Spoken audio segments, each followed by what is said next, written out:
Terima saat ini saya sedang ada di Kambang Iwa. Nah, seperti biasa nih kalau di Kambang Iwa itu kan banyak kuliner-kuliner yang untuk menggugah selera dinikmati. Nah, kali ini kita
melihat dua aja.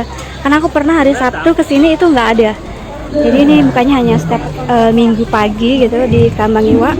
Sambil jogging, setelah jogging ataupun senam bisa menikmati roti canai teh tarik. Nah ini cenebetnya.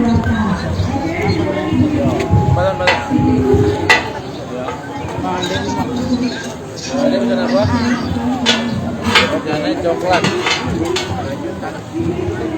Bungkus.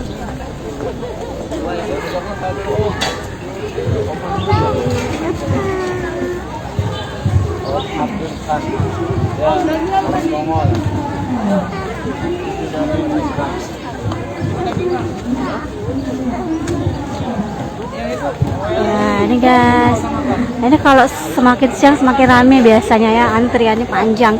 Jadi kalau kesini tuh pagi-pagi biar nggak terlalu panjang antrinya. Jangan lupa subscribe, share, komen, dan like ya.